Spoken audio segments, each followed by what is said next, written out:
महायुतीचा महायुतीचा आता विधानसभेच्या निवडणुका जिंकेपर्यंत काय महायुतीचा सगळ्यांनी बरोबर लक्षात ठेवा. आजच्या महायुती झालं परत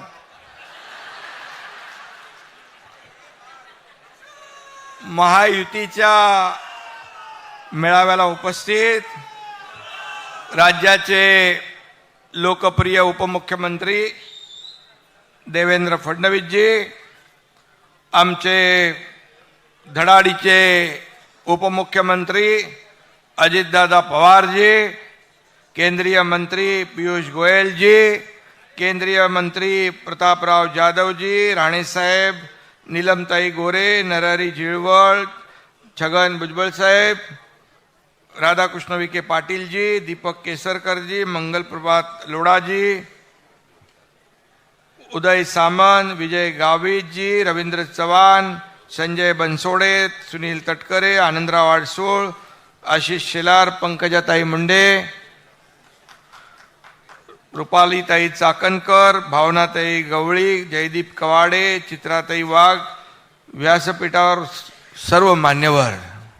कोण राहिला असेल तर मला ज्यांनी हे दिलं त्याची चुकी आहे.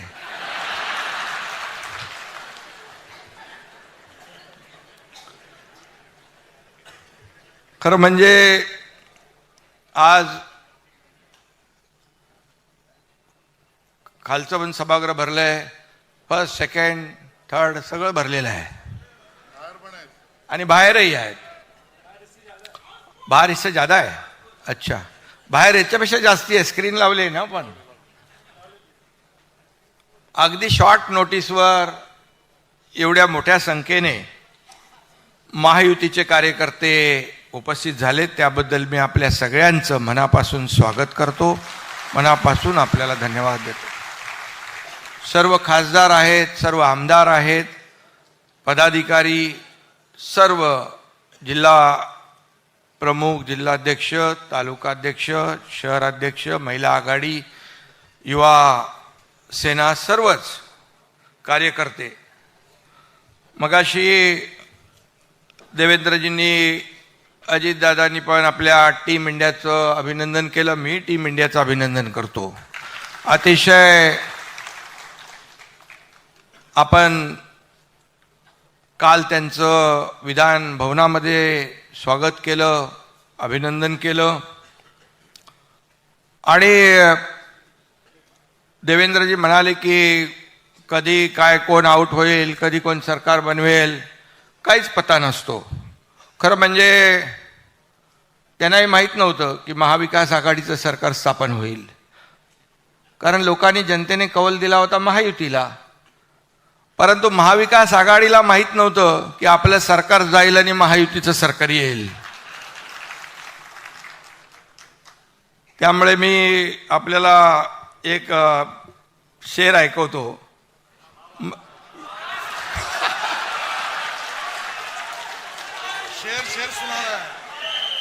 अजित दादांनी पण काल तुफान बॅटिंग केली तिकडे सभागृहामध्ये आणि काल देवेंद्रजींनी पण आपल्या अभिनंदनाच्या हातात चांगली बॅटिंग केली आहे. खरं म्हणजे या सर्व पार्श्वभूमीवर हे आपल्याला माहीत आहे, पण मी आपल्याला सांगू इच्छितो, मैं अकेला ही चला था जानिब ए मंजिल, मैं अकेला ही चला था जानिब ए मंजिल, मगर लोग साथ आते गए और कारवा बनता गया.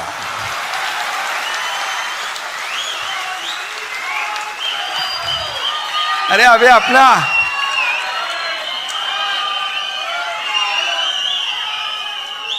कारवा बहुत बढ़ गया है अपना बड़ा. आणि म्हणून 2 वर्षापूर्वी महाराष्ट्राने एक मोठा उठाव पाहिला. नागरिकांच्या आणि मतदारांच्या विश्वासघाताविरोधातला तो उठाव होता. आणि बरोबर 2 वर्ष झाली त्याला. मी मगाशी म्हटलं त्याप्रमाणे आम्ही एक धाडसी निर्णय घेतला. जे लोकांच्या मनातलं सरकार पाहिजे होतं, महायुतीचं पाहिजे होतं, वैचारिक भूमिकेतलं पाहिजे होतं, बाळासाहेबांच्या विचारांचं पाहिजे होतं, ते सरकार स्थापन केलं. 50 लोक सोबत होते, 13 खासदार नंतर आले, त्यानंतर हजारो लाखो पदाधिकारी आणि शिवसैनिक सोबत आले. मी या ठिकाणी सांगू इच्छितो, उपमुख्यमंत्री देवेंद्रजी यांची देखील मला भक्कम साथ लाभली, सहकार्य लाभलं. भाजपच्या नेत्यांनी, पदाधिकाऱ्यांनी, कार्यकर्त्यांनी देखील भरपूर प्रेम दिलं. बाळासाहेबांचे विचार आणि दिघे साहेबांचे विचार सोबत होतेच. आणि मी आधी म्हणालो होतो की त्यावेळेस आदरणीय देशाचे प्रधानमंत्री मोदीजी आणि गृहमंत्री अमित शाह साहेब हे चट्टान की तरह पाठीशी उभे राहिले खंबीरपणे. आणि त्यानंतर गेल्या वर्षी अजितदादा सोबत आले आणि एक ताकद वाढत गेली. आज महायुतीने आपल्या महाराष्ट्राचं चित्र पालटलंय. सगळी कामं ठप्प होती. आपलं सरकार यायच्या अगोदर सगळीकडे स्पीड ब्रेकर टाकून ठेवले होते. याला स्टे, त्याला स्टे, कारशेड बंद, मेट्रो बंद, रस्ता बंद, समृद्धी बंद, कोस्टल बंद, अटल सेतू बंद. काय चालू होतं? सण उत्सव सगळे बंद.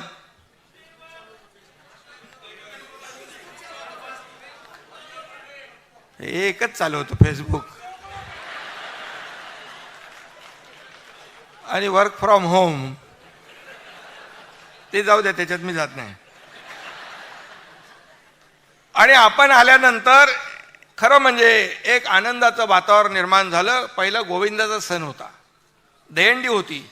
सगळे निर्बंध हटवून टाकले आम्ही. सगळे मुलं तरुण रस्त्यावर आले आणि आपला सण जोरदारपणे साजरा झाला. गणपती आले, जोरात झाले. नवरात्री आली, जोरात झाले. आणि गणपतीत पण कसले नियम बियम, बोले कसले पैसे घेताय, किती मिळणं, दात करून पोट भरायचं काम बंद करा. सगळं निर्बंध हटवले. नवरात्री आली, दसरा, दिवाळी. आणि आपण एक पाहिलं की राज्यामध्ये एक समृद्धी, एक आनंदाचा माहोल तयार झाला. तोही विकासाबरोबर आवश्यक आहे, कारण ह्या आपली संस्कृती आहे, आपली परंपरा आहे या महाराष्ट्राची. ती कुठे बंद होता कामा नये. आणि म्हणून आम्ही सगळे निर्णय घेतले. आणि म्हणून राज्याचं वर्तमान सुधारले. आता भविष्य देखील उज्ज्वल करण्याचा ध्यास आपण घेतलेला आहे. ही वस्तुस्थिती आहे. तुम्ही सगळेजण इथे उपस्थित आहात. ही आमची, आपल्या सगळ्यांची, आपल्या सरकारची ताकद आहात. तुम्ही सर्व ताकद आहात. आणि म्हणून एकजूट ही महायुतीची जी आहे ही मजबूतीने आपण पुढे नेली पाहिजे. म्हणून अजितदादांनीही सांगितलं, देवेंद्रजींनी पण सांगितलं की या ठिकाणी आपण कशा प्रकारे आपण पुढे गेलं पाहिजे. आता एकजूट महत्वाची आहे आणि ती आपण दाखवण्याचा प्रयत्न आपण या ठिकाणी केला पाहिजे. आपल्या सर्व सरकारचं विचार, विकास आणि विश्वास ही त्रिसूत्री आहे आणि त्याच्यावर आपण काम करतोय. आज लोकांना माहीत आहे की हे सरकार काम करणारं सरकार आहे. हे सरकार फील्डवर उतरून काम करणार आहे. आता बघा, मी उशिरापर्यंत काम करतो, देवेंद्रजी उशिरापर्यंत काम करतात, अजितदादा सकाळी उठून लवकर चालू करतात काम. त्यामुळे 24/7 हे सर्कल चालू आहे. आता कधी तुम्ही मला रात्री 2, 3, 4 वाजता पण काम करताना पाहू शकता. काम चालू आहे, काम सुरू आहे आणि लोकांनी देखील मान्य केलंय ते हे सरकार काम करणार आहे. आणि प्रधानमंत्री महोदयांनी पण त्याच्यावर शिक्कामोर्तब केलेलं आहे. हे आपल्यासाठी मोठी बाब आहे, अभिमानाची, आनंदाची आहे. हे सरकार लोकांचं आहे. मी नेहमी काय सांगतो, हे सर्वसामान्यांचं सरकार आहे, गोर गरिबांचं आहे, शेतकऱ्यांचं आहे, कष्टकऱ्यांचं आहे, माझ्या माता भगिनींचं आहे, माझ्या बांधवांचं आहे, युवकांचं आहे, ज्येष्ठांचं आहे. सगळ्यांचं, वारकऱ्यांचं आहे. आणि हे सरकार जसं आपण सर्वसामान्यांचं म्हणतो तसंच गेले 2 वर्ष जर आपण पाहिलं तर आमच्या कॅबिनेटमध्ये एकही असा कुठलाही निर्णय वैयक्तिक लाभाचा आम्ही घेतला नाही. एकही निर्णय. जे निर्णय घेतले, सुरुवातीला तर मी आणि देवेंद्रजी दोघंच होतो, शपथ घेतली आणि कॅबिनेट घ्यायची असते, तोही निर्णय तुम्ही बघा शेतकऱ्यांसाठीच आम्ही पहिला निर्णय पहिल्या कॅबिनेटमध्ये घेतला. त्यामुळे आम्हाला वैयक्तिक काहीच नाही आहे. आम्हाला एकच आहे, या राज्यातला सर्वसामान्य माणूस सुखी झाला पाहिजे. या राज्यातलं माझी माता भगिनी, माझा शेतकरी, कष्टकरी, त्याला चांगले दिवस आले पाहिजे. त्याच्या आयुष्यामध्ये बदल घडला पाहिजे. आणि म्हणून सोन्याचा चमचा घेऊन आम्ही जन्माला नाही आलो, परंतु या राज्यातल्या सर्वसामान्य माणसाच्या आयुष्याचं सोनं करण्याचं काम आम्ही नक्की करणार. आणि ते आम्ही प्रयत्न करतोय. 2 वर्ष कशी गेली कळली नाहीत, मोठा पल्ला गाठलाय. 2 वर्ष हा तसं बघायला गेला तर कमी कालावधी आहे. 2.5 वर्ष अगोदरची आणि 2 वर्ष ही जर तुलना तुम्ही केली तर सहज तुम्हाला कळेल की आम्ही कुठे किती निर्णय घेतले, काय निर्णय घेतले, कुणासाठी निर्णय घेतले हे आपल्याला कळेल. आणि हेच निर्णय आपल्याला लोकांपर्यंत पोहोचवायचं आहे. किती विरोधकांनी आटापिटा केला. सरकार स्थापन झाल्यापासून सरकार पडेल, सरकार पडेल, सरकार पडेल. महिन्यात पडेल, 2 महिन्यात पडेल, पण सरकार काय पडलं नाही. पण सरकारची कामगिरी पाहून विरोधकांचे चेहरे मात्र पडले. आणि ज्या योजना आपण जाहीर केल्या कल्याणकारी परवाच्या दिवशी, त्या बघून तो विरोधकांचे चेहरे बघण्यासारखे होते. एकदम पांढरे फटाक झाले होते. काय करायचं, काय बोलायचं, काय टीका करायची हे सुचत नव्हतं त्यांना. त्यांना अनपेक्षित होतं, हे सगळं अपेक्षित नव्हतं. पण आम्ही तिघांनी ठरवलं होतं, एकदम मोठा बॉम्बनी, मोठं म्हणजे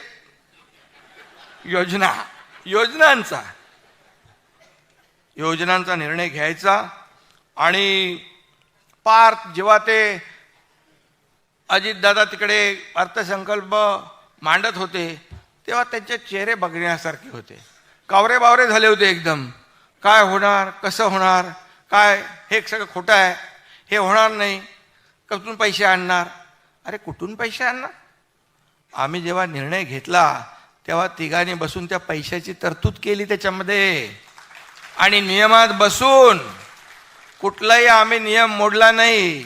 RBI नाही, गाईडलाईन नाही, कुठलं काही आम्ही तोडलं नाही. सगळं नियमात बसून केलं. कारण आम्ही जे सरकारचे पैसे हे लोकांपर्यंत पोहोचले पाहिजे ही भावना आमच्या मनामध्ये आहे. स्वतःच्या घरात पैसे न्यायचं आम्हाला नाही, आम्हाला लोकांना द्यायचे आहे. आणि म्हणून त्या योजनामध्ये कसा खोडा घालायचा असं सगळं चालू झालं. आणि पैसे कुठून आणणार. मग राहुल गांधी म्हणाले होते खटाखट 1 लाख भरा. ते बोलल्यावर लगेच ते सभागृहामध्ये त्यांना लागलं. मला त्यांनी त्यांच्यावर विश्वासच नाही ठेवला लोकांनी. खटाखट 1 लाख रुपये देणार म्हणाले, पण लोकांनी विश्वास ठेवला का. मोदीजींना पुन्हा प्रधानमंत्री बनवलं की नाही. व तुम्ही पेढे कसले वाटते येड्यासारखे. मोदीची 3ऱ्यांदा हॅट्रिक झाले म्हणून पेढे वाटताय का तुम्ही 3ऱ्यांदा हारायची हॅट्रिक केले म्हणून पेढे वाटताय. ठीक आहे, महाराष्ट्रामध्ये फेक नरेटिव्ह केलं, खोटं फसवलं. हे आरक्षण जाणार, संविधान बदलणार, आदिवासीचं आरक्षण जाणार, मुसलमानांना हे करणार, ते करणार, दलितांवर अन्याय करणार, दलितांचं आरक्षण जाणार, हे फसवलं तुम्ही. ठीक आहे, महाराष्ट्रामध्ये जागा कमी आल्या, परंतु एवढं आपल्याला आपण थोडे गाफील राहिलो, ही वस्तुस्थिती आहे. आणि आपले काही लोक सुट्टीचा आनंद घ्यायला गेले. बोले 3 दिवस सलग सुट्ट्या येणारच आहेत ना, 400 पार, मोदीजी तर आणणार. अरे हमारा क्या होता है, आने वाला है.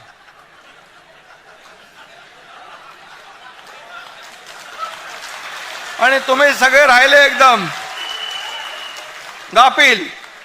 आणि त्यांनी येऊन ठपाठप 80% वोटिंग करून गेले.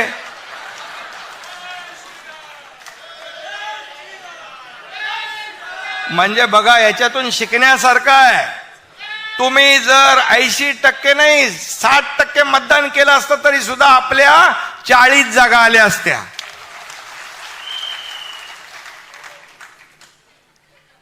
आणि म्हणून पण एकदाच फसवता येतं, परत परत नाही येत फसवता. आणि एकदाच माणूस फसतो. आता शाणे झालो आपण सगळे. झालात ना तुम्ही? पक्का? आणि म्हणून मोदीजी प्रधानमंत्री झाले. आता आपल्याला देशाला पुढे नेतील. कारण शेवटी आज कोणीतरी म्हणालं मोदीजींवर काय भ्रष्टाचाराचा आरोप केला. बोले कोण नाना पटोले का काहीतरी म्हणाले भ्रष्टाचारचे काय सरदार, भ्रष्टाचाराचे सरदार. अरे तुम्हाला बोलायचा अधिकार आहे का? हा, डोक्यावर पडलाय कशावर पडलाय? नाही, अरे तुम्ही त्याच्यामध्ये आरोप करता. तुमच्या बुडाखाली काय जळते ते पहिलं बघा. तुम्ही पहिलं तर आत्मपरीक्षण करा. बोपोर पासून चाऱ्यापर्यंत सगळे शेणात पण पैसे खाल्ले तुम्ही. कोळसा सगळे खाल्ले ना. मोदीजींवर 10 वर्षात एक तरी भ्रष्टाचाराचा डाग लागलाय का? लागलाय का? तुम्हाला अधिकार काय? आणि म्हणून तो जाऊ दे, त्याचं काय नाव घेतो. आणि म्हणून मी सांगतो की मोदीजी पुन्हा बनलेत प्रधानमंत्री. आम्ही सांगत होतो पियुष गोयल साहेबांना, आता तुम्ही मुंबईचे मंत्री आहात. आता आपल्याला मोदी साहेबांना, अमित भाईंना आपले जे काही इथे विषय जे राहिलेले आहेत, कांदा बिंदा काय असेल तो, आता फुल प्रूफ काम करायचं आहे. आता संधी द्यायची. कारण एवढं काम आपण केलंय. त्यामुळे मी सांगतो की आपल्याला बघा, लोक कोणाला मतदान करतात. एकदा लोकसभा जाऊ द्या, ते वेगळं आता झालं ते. पण घरी बसलेल्या लोकांना का काम करणाऱ्या लोकांना मतदान करतात? फील्डवर उतरून काम करणाऱ्यांना का वर्क फ्रॉम होम करणाऱ्यांना? आपलं काय फेसबुक लाईव्ह नाही, डायरेक्ट फेस टू फेस.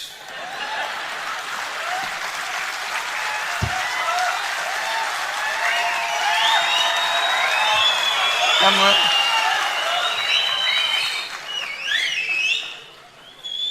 तरी गाफील राहू नका. आता एकदा आपल्याला मार पडली आहे, आता आपल्याला ताक पण तो फुंकून प्यायचं आहे. कारण बघा, आपण एवढी कामं केली आहेत ना. आता किती 1 लाख कोटीचं काय दादा? 1 लाख कोटीचं ना. 1 लाख कोटी, जवळपास 90,000च्या दरम्यान आपण या योजना केल्या शेतकऱ्यासाठी. बघा, तुम्हाला मी सांगतो, हे विरोधक किती खोटं सांगतात. शेतकऱ्याला काय दिलं? शेतकऱ्याच्या तोंडाला पानं पुसली. अरे आतापर्यंतच्या इतिहासात 2 वर्षामध्ये शेतकऱ्यांचा जो काही नुकसान भरपाई आहे, अवकाळी पाऊस आणि गारपीट, याच्यामध्ये अवकाळी आणि गारपीट याच्यात आपण 15,000 कोटी रुपये दिले. 15,000 कोटी. आपण NDRFचे निर्णय बदलले, दुप्पट केले. 2 हेक्टरचे 3 हेक्टर केले. सततच्या पावसामध्ये होणारं नुकसान मिळत नव्हतं, ते आपण द्यायला लागलो. गोगलगायनी केलेलं नुकसान कधी मिळत होतं? ते आपण द्यायला लागलो. आज 1 रुपयामध्ये पीक विमा योजना कधी मिळत होती? ती आपण सुरू केली. मोदी साहेबांनी 6,000 रुपये दिले वर्षाला, त्याच्यामध्ये 6,000 रुपये आणखी आपण भर टाकली. 12,000 रुपये शेतकऱ्याला वर्षाला चालू झाले आता आपल्याकडे. अशा योजना आपण केल्या. 45-50,000 कोटीच्या योजना केल्या. आणि महाविकास आघाडीने जे रेग्युलर कर्जफेड करणाऱ्याला 50,000 रुपये इन्सेंटिव्ह देणार म्हणून घोषणा केली. पैसे दिले का? पैसे आपल्या सरकारने दिले, आपण देतोय. आपण सुरू केले ते. म्हणजे ही घोषणा करायच्या आणि त्याची पूर्तता कुणी करायची? मग तुम्ही आमच्यावर कसं बोलू शकता? आणि म्हणून हे जे काय आज शेतकरी आपला अन्नदाता आहे, त्याला आता आपण दिलं. आज शेती पंपाला आपण वीज माफ करून टाकली, जो मागेल त्याला सोलर. का तुमच्या पोटात दुखतंय? आज शेती पंप करा, शेतकरी हा बळीराजा. तुम्ही एवढ्या योजना जर यापूर्वी केल्या असत्या तर बळीराजावर आत्महत्या करायची पाळी आली नसती. याला जबाबदार कोण? काँग्रेसनी 50-60 वर्ष शेतकऱ्याला दुर्लक्षित केलं.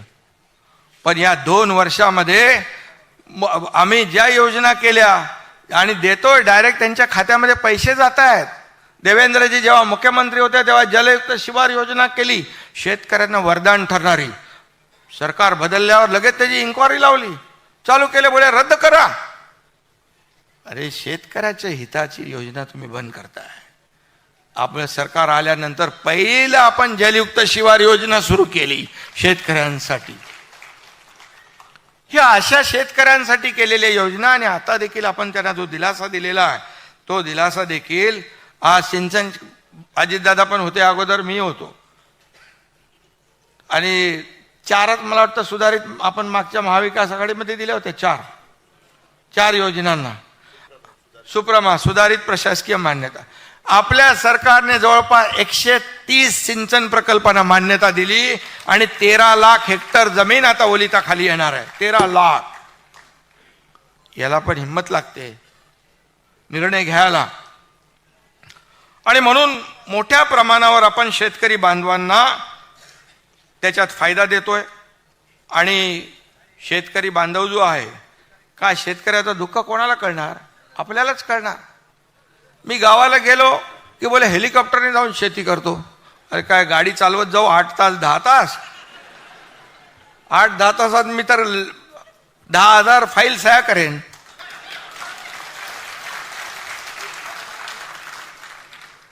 आणि सगळ्यांना माहित आहे मुख्यमंत्री मदत योजना कुठली आपली, ती मुख्यमंत्री सहाय्य योजना. अरे तुम्ही 2 कोटी फक्त दिले. या एकनाथ शिंदेने 250 कोटी रुपये दिले मुख्यमंत्री सहाय्यतेने. आपल्याला माहिती पाहिजे म्हणून मी सांगतो. बघा, एकच आहे, मी आरोपाला उत्तर कामातून देतो. आरोप कितीही करा, पण आम्हाला तुम्ही विचलित करू शकत नाही. आमचा फोकस जो आहे कामावर आहे. पण हे काय जे झालंय, घडलंय, ते तुम्हाला कळलं पाहिजे म्हणून सांगतोय मी.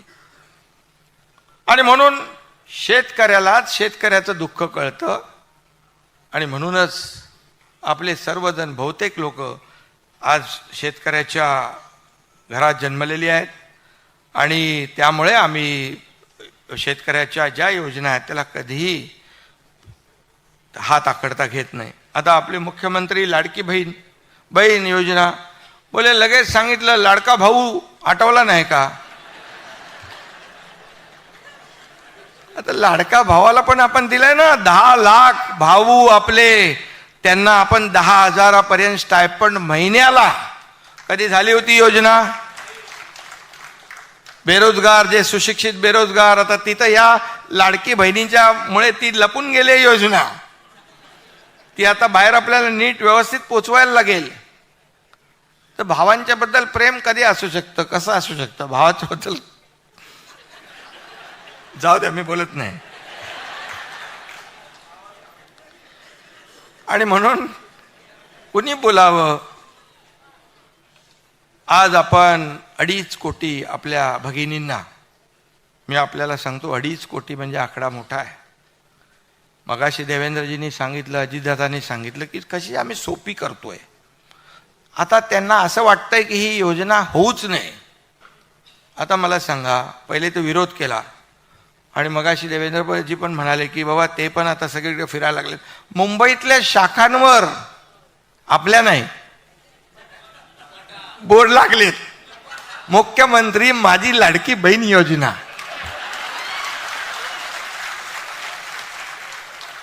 चांगलं आहे. इकडे म्हणायचं घटनाबाह्य मुख्यमंत्री, असंवैधानिक मुख्यमंत्री, घटनाबाह्य सरकार. योजनांना तुम्ही बोर्ड लावता बरोबर, ठीक आहे, चांगलं आहे.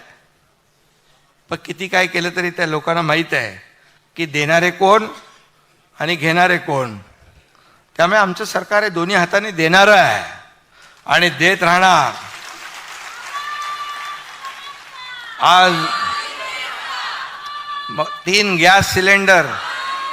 आता बघा, एका घरात 2 भगिनींना आपण देणार म्हणजे 3,000 रुपये महिन्याला, आणि एका बहिणीला 3 गॅस सिलेंडर, 6 झाले. आता चिंताच गेली ना पंकजाताई, बरोबर ना? चिंता गेली. चिंता करणारं हे सरकार आहे. कारण आपण बघितलंय, आपली आई, आपली भगिनी, आपली पत्नी कसं त्या कसरत करायचे ते लोक, कसं गॅस संपला की काय चिंता व्हायची.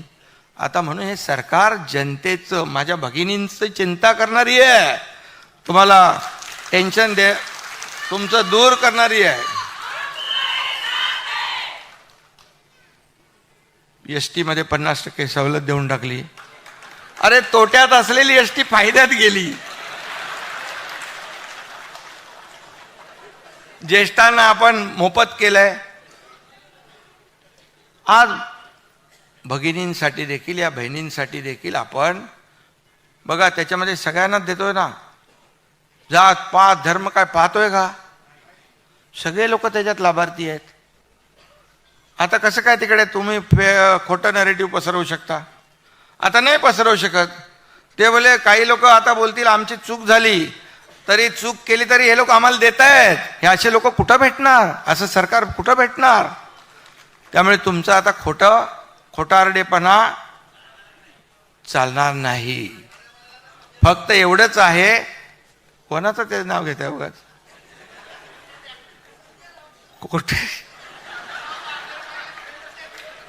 खोटा बोला पण रेटून बोला, हे आता चालणार. पण तुमचं काम आहे की हे सगळं तुम्ही पोचवलं पाहिजे. मगाशी भगिनींबद्दल देवेंद्रजी पण बोलले, ते काय सख्खे भाऊ इकडे आहेत, सावत्र भाऊ तिकडे आहेत. सावत्र भाऊ पण आता क्रेडिट घ्यायला लागलेत, आम्हीच देतोय. सगळ्या आमच्या बहिणी हुशार आहेत. त्यांना माहीत आहे कुठला भाऊ देणार आहे आणि कोण देणार आहे आणि कोण देतोय. त्यामुळे याच्यामध्ये अगदी सोपं, जसं देवेंद्रजी म्हणाले तसं आपण सोपं करू, सेल्फ डिक्लेरेशन करू, आणि त्याच्यामध्ये फटाफट, खटाखट नाही, पटापट त्यांच्या खात्यात जाऊ दे. गरिबी हटाओ, गरिबी हटाओ. काँग्रेस किती वर्ष बोललं, गरिबी हटली का? गरीब हटला, गरिबी नाही हटली. पण मोदीजींनी पटापट 25 कोटी लोकांना गरिबीच्या वर आणलं की नाही? आता बघा, राजीव गांधीच एकदा बोलले होते, केंद्रातून 1 रुपया आला की शेवटच्या माणसापर्यंत 15 पैसे पोचतात. 15 पैसे म्हणजे मधले 85 पैसे कुठे जातात? हे कोण बोललं? राजीव गांधी बोलले. आता जर ते सरकार असतं तर हे 1500 रुपये आपण थेट देतोय डायरेक्ट, म्हणजे 3000 रुपये महिन्याला, 18,000 रुपये, 18 दुने 36,000 रुपये एका घरात, हे डायरेक्ट. आता दुसरं सरकार असतं तर किती? 15%च गेले असते.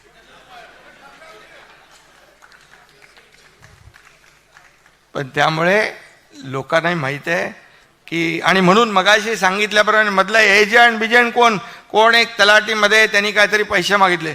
मी कलेक्टरला फोन केला, त्याला बोलो डायरेक्ट सस्पेंड कर. सस्पेंड करून थांबवू नको, त्याला जेलमध्ये टाक, डायरेक्ट त्याच्यावर FIR लॉन्च कर. अरे आम्ही योजना करतो आणि तिथं पैसे 50 रुपये घ्यायचे, 100 रुपये घ्यायचे, बिलकुल चालणार नाही. आणि याला कलेक्टर, सगळ्या जिल्हाधिकाऱ्यांना पण सांगितलंय की इथं कुठेही खाली कोणी आमच्या भगिनीला आडवत नडवत असेल तर त्याचा बरोबर बंदोबस्त करायचं काम कोणाचं आहे?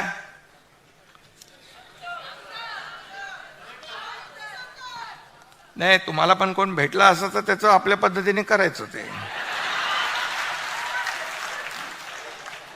शेवटी पैसे आपल्या भगिनीच्या खात्यात गेले पाहिजेत, हा आपला उद्देश आहे. आता बघा, 3 पक्ष 4 पक्ष आपलं महायुतीत आहेत. उद्देश आपला काय आहे? आपल्या लाडक्या बहिणीच्या खात्यात पैसे पोचवणे. आणि म्हणून चिंता करू नका, तुमचे इथे भाऊ बसलेले आहेत, त्यामुळे टेन्शन घेऊ नका. काल सोशल मीडियावर मी एक व्हिडिओ बघितला, त्यामध्ये एक मुलगी आपल्या वडिलांना सांगत होती, माझ्या आईला काही बोलायचं नाही बरं, ती मुख्यमंत्र्याची बहीण आहे, लक्षात ठेवा.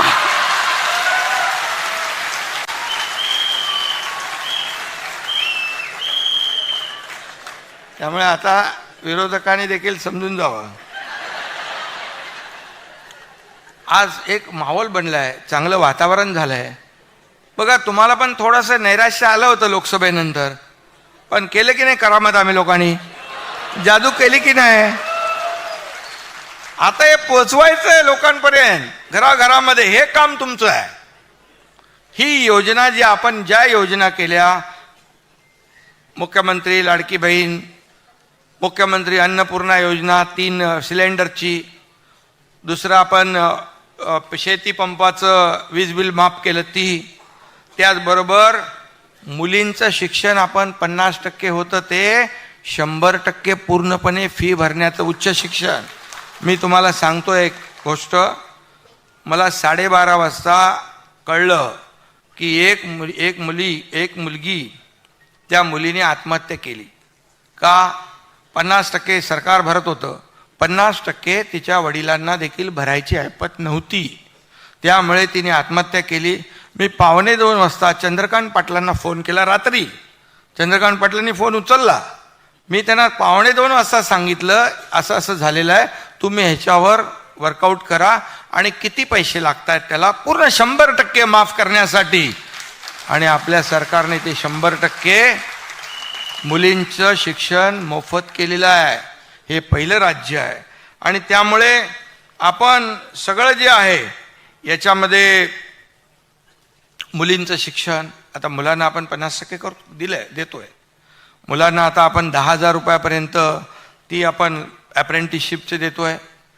आज वारकरी संप्रदाय जो आहे, पंढरीचं वारी चालल्यात, त्याच्यामध्ये आपण सांगितलं की पहिल्यांदा प्रत्येक दिंडीला 20,000 रुपये एक आपण अनुदान दिलं. लगेच पोटात दुखायला लागलं. बोले हे काय वारकऱ्यांना? अरे ते समाज प्रबोधनाचं काम करतात, दिंडीमध्ये पर्यावरण हे ते विषय घेऊन जातात.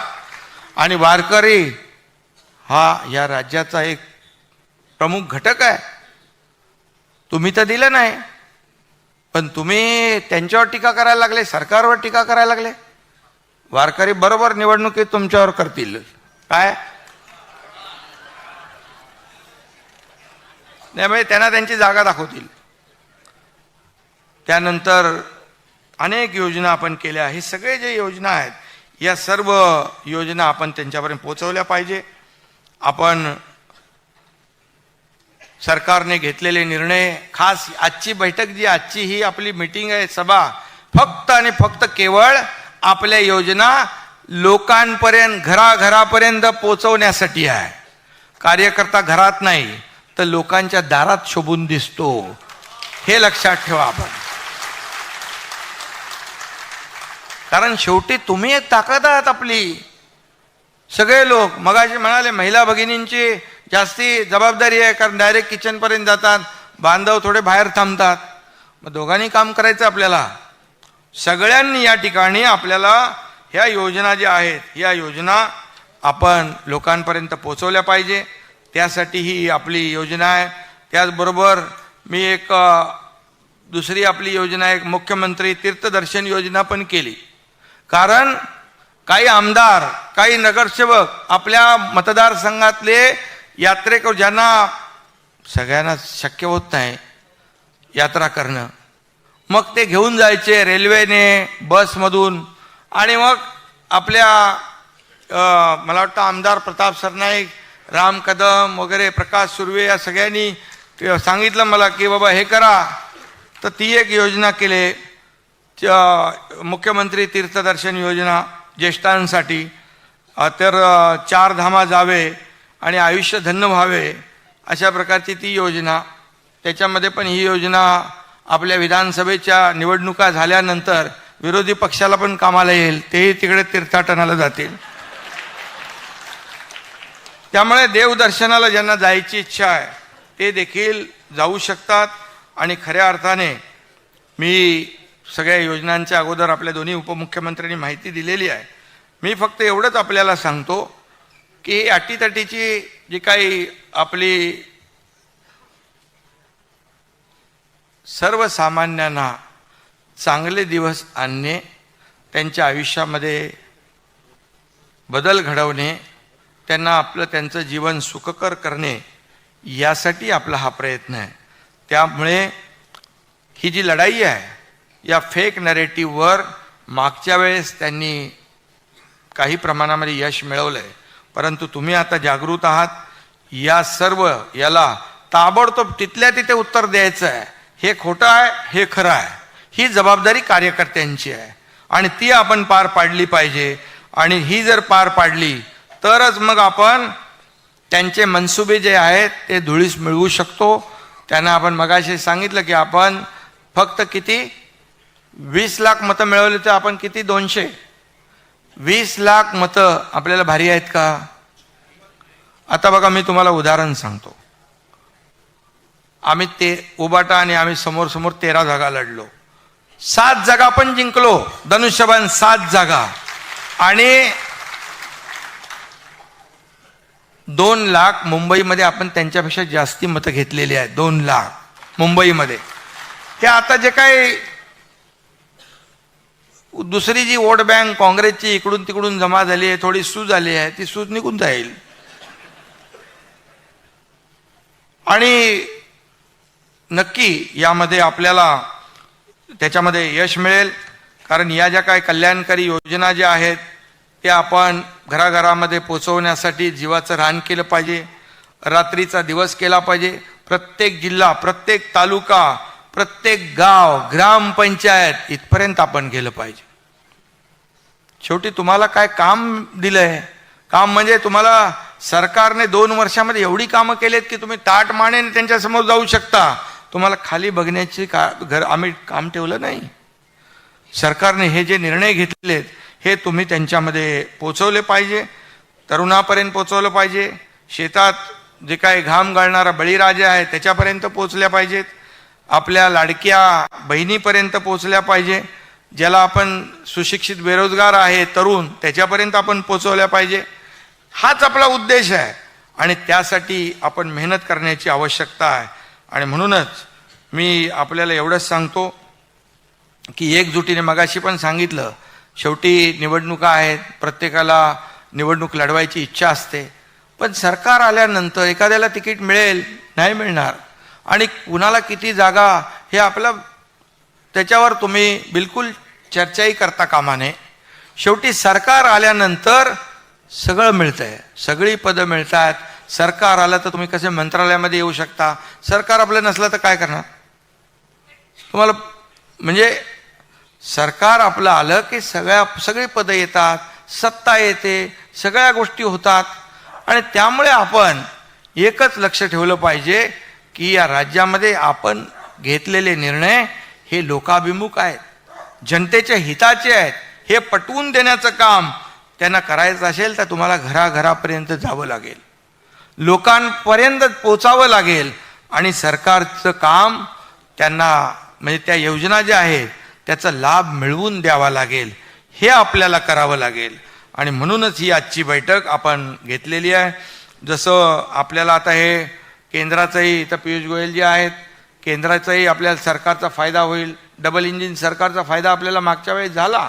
आपल्या अनेक योजना, आपले अनेक प्रस्ताव एकही पैसा कट न करता केंद्राने तसंच तसे मंजूर केले.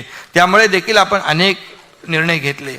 आज बघा अटल सेतू, आज बाळासाहेब ठाकरे समृद्धी महामार्ग, आज पुणे मिसिंग लिंक, आज कोस्टल हायवे, किती किती आपण प्रकल्प केले. नाना पटोले गेले बोले एवढे मोठी भेग पडली. कुठं?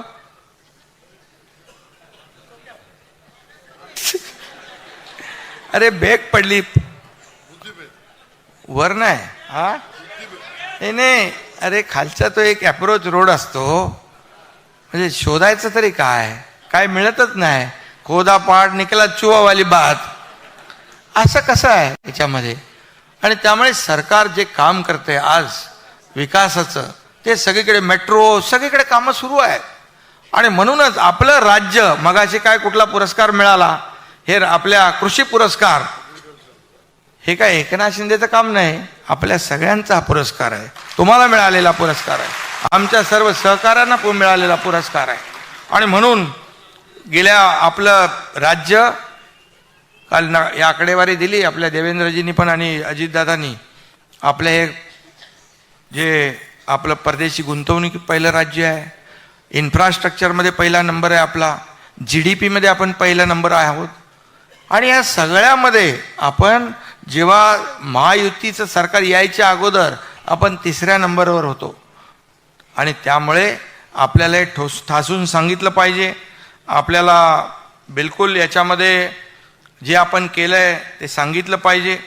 आणि म्हणून मी एवढंच सांगतो, हे तुम्ही जर केलं ना तर त्यांच्या भूलथापांना कोणी बळी पडणार नाही, बिलकुल बळी पडणार नाही. लाडक्या बहिणीला आनंदाची ओवाळणी कोण कोणाला साथ देईल? बहीण कुठल्या भावाला देणार?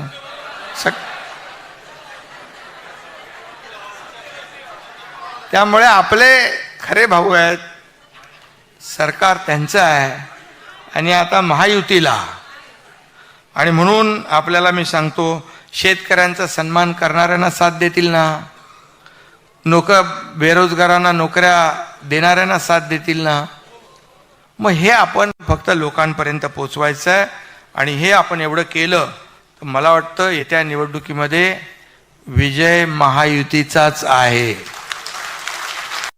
आणि म्हणून आपण एकजुटीने लढूया आणि एकजुटीने जिंकूया, एवढंच आपल्याला सांगतो. पुन्हा एकदा मी आपल्या सगळ्यांना मनापासून धन्यवाद देतो आणि आपलं सगळ्यांचं अभिनंदन करतो. धन्यवाद. जय हिंद, जय महाराष्ट्र.